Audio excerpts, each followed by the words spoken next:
Lesson 1. The A-star algorithm is a pathfinding algorithm which is used in many applications to find the fastest connection between 2 points. Normally, the A-star algorithm is based on a 2- or 3-dimensional grid in which the source, the destination, and obstacles are defined. Such a grid automatically provides a neighborhood relationship between individual points. The algorithm itself can also be applied to other point arrangements, for instance when the obstacles are defined as polygon shapes. It is only important that the neighborhood relationship between the points can be derived. For simplicity, I will be explaining the core functionality by using this 2-dimensional grid. You can see that one point/node is marked as start and another node as destination. The algorithm is based on 3 different cost values: the g cost, which is the already traveled distance, the h cost, which is the direct distance to the destination without taking obstacles into consideration, and the f cost, which is the sum of the g cost and h cost values. In our example, we will allow diagonal connections between points. Thus, we will introduce 2 fixed distance values, 10 for the horizontal and vertical neighborhood, and 14 for the diagonal neighborhood, a salute to Pythagoras. As a first step, we will now visit all the neighbors of the count node, which at the start is of course the source node. For each neighbor, we will calculate all 3 cost values and store the values in each node. In addition, we store a link from each neighbor to the current node to remember the path, green arrows. In a second step, the algorithm will now find the node with the lowest f cost. In our case, that is the node with the f cost 42.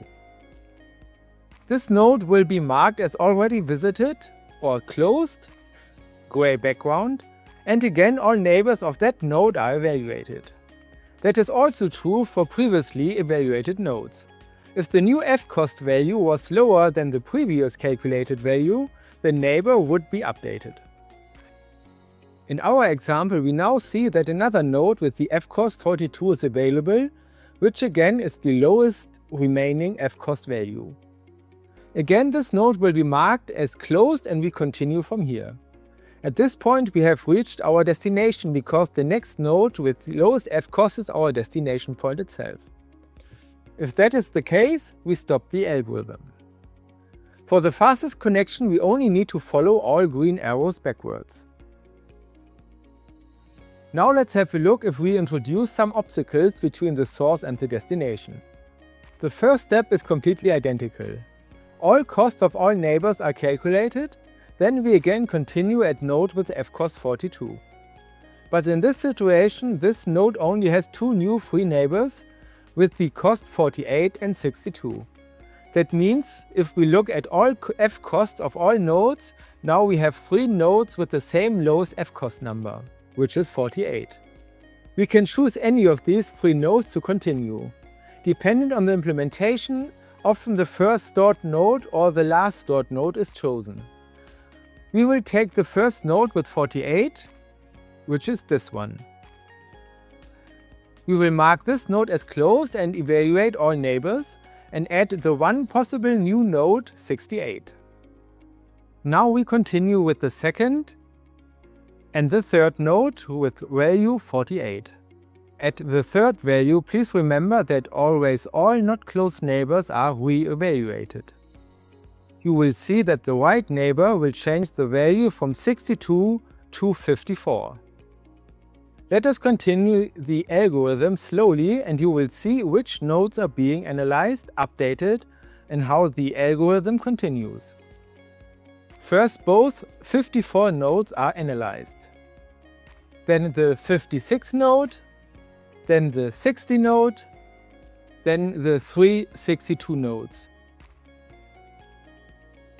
And finally the node 68 at the corner of the obstacles. Now let us just follow this node directly to the destination. And finally, the shortest path is the backward linkage of the green arrows. This presented algorithm can be put into a small pseudocode. First, we create 2 sets open and closed. One representing all nodes that have already been evaluated, and one representing all nodes that are closed/visited.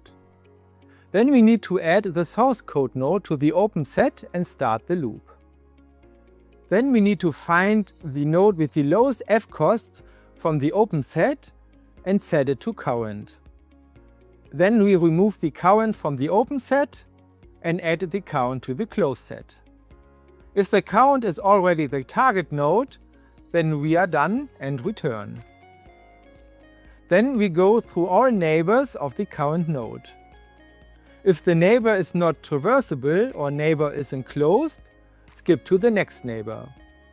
If new path to neighbor is shorter or neighbor is not an open, set F cost of neighbor, set parent of neighbor to current.